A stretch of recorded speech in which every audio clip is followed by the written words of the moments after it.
as pessoas não estão habituadas a pensar em alternativas para as brigas, né? A briga ela acaba sendo o caminho mais fácil. E antes de escrever esse livro, eu comecei a escrever sobre relacionamento abusivo. Sim. Especialmente em como prevenir. Ah, obrigada. Como evitar. Deixa do seu lado, como prevenir. E aí eu entendi que antes de falar sobre isso, eu precisava falar sobre como administrar a briga. Como brigar melhor. Como brigar sem ofender. Como entender o porquê que a gente está brigando. Sem gritar. Porque às vezes a gente nem sabe o porquê que está brigando. Exatamente. É que acumula, né? As pequenas briguinhas. Tem um baita quebra-pau. Aí, daqui a pouco, você olha para um olha para outro e fala, por que a gente começou a brigar mesmo? Nem lembra. Nem lembra. Nem lembra.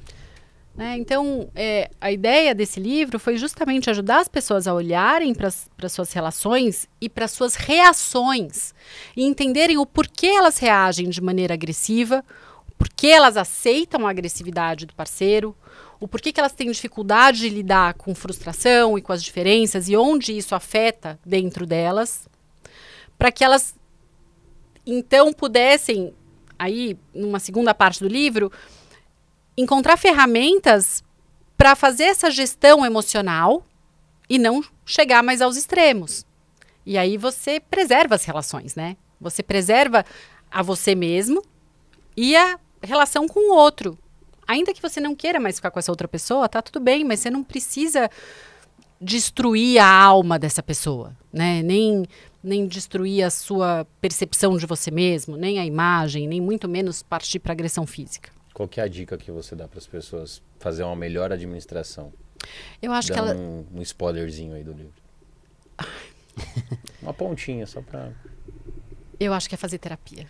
No geral, vai fazer terapia. No geral, vai fazer terapia. Lê o livro. Lê o livro primeiro, adquira o livro. Lê o livro e vai fazer terapia, porque a gente precisa se conhecer. E a gente precisa se tornar autorresponsável pelas nossas escolhas. Quando a gente briga é porque a gente está se sentindo impotente, a gente não está se sentindo ouvido, a gente não está se sentindo validado pelo outro nessa relação. E aí a gente precisa gritar para garantir que o outro escute, a gente precisa ofender para garantir que a gente esteja certo. Quando, na verdade, a gente pode se relacionar olhando para a situação com mais estratégia, mais assertividade, entendendo o que é importante para mim, validando o que é importante para o outro e encontrando um lugar comum saudável. E se não for possível encontrar um lugar comum saudável, tá tudo bem, vocês conseguem concordar em discordar? Sim, não. Se não, talvez não faça sentido essa relação continuar dessa maneira. Mas o que não tem cabimento é a gente partir para ofensa, para gritaria, para o desrespeito, em nome de fortalecer o nosso lugar nesse planeta, sabe? O lugar no planeta, ele precisa ser de um pertencimento incondicional, saudável. O público-alvo do seu livro em si foi para casais ou no geral? Família? No geral. Interpessoal? No geral. No geral. A gente, quando briga muito como casal, talvez a gente não tenha aprendido a se relacionar nas outras relações primárias, né? Com irmãos, com pais, enfim, com outras pessoas também. Então, esse é um livro que ajuda a gente a se perceber, se conhecer e se posicionar em todas as relações. A colocar limite saudável em todas as relações, não só nas relações afetivas. Essa parte de se conhecer, ela afeta muito a parte do relacionar. Então, assim, dizer pro povo, primeiro se conheça para poder amar, primeiro se ame para poder amar alguém, seria acho que mais saudável? Então, mas é um processo, né? O se amar é um processo. E amar alguém também é a oportunidade de você exercitar o teu amor próprio nessa relação. Aliás, o maior desafio é esse, né? Eu sempre falo que amar uma outra pessoa não pode ser incompatível com o seu amor próprio. Exato.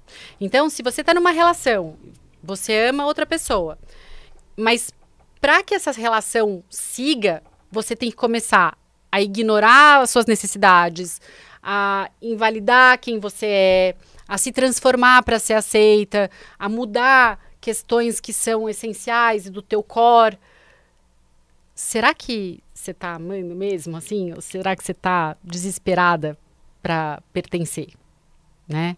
E pertencimento é importante, mas o amor por outra pessoa precisa ser compatível com o seu amor próprio. Então, quando as pessoas falam, você primeiro precisa se amar para depois poder amar alguém. Isso é meio utópico, porque amar nem sempre é uma coisa que a gente marque dia e hora para acontecer, né? Exato. Sim, Né? A gente se envolve. O que a gente precisa ficar de olho é o meu processo de amor próprio, ele segue ao longo dessa relação? Ele é balizador dessa relação? Ou eu deixo ele de lado para vivê-la? Né? É isso que a gente precisa ficar de olho. Porque se a gente for esperar o amor próprio estar completamente em dia para se relacionar com outra pessoa, talvez a gente vá com 60 anos. Porque, gente, a gente vive numa sociedade onde o amor próprio ele foi muito entendido como egoísmo. Você se colocar em primeiro lugar? Como assim? Jamais. Ainda mais as mulheres, gente. As mulheres punham os homens em primeiro lugar, os filhos em primeiro lugar. Mas como assim você vai se pôr? O que você pensa que é para fazer isso? Isso a gente teve que né? E vem tendo que desconstruir esse lugar de serviço e de amor como doação absoluta e abdicação de si mesma como uma virtude. Não é. Não é. A gente precisa, portanto, poder exercitar e fortalecer o nosso amor próprio ao mesmo tempo em que a gente ama e convive com outras pessoas. Porque senão ficam duas coisas completamente separadas. E aí fica ou, né? E tem que ser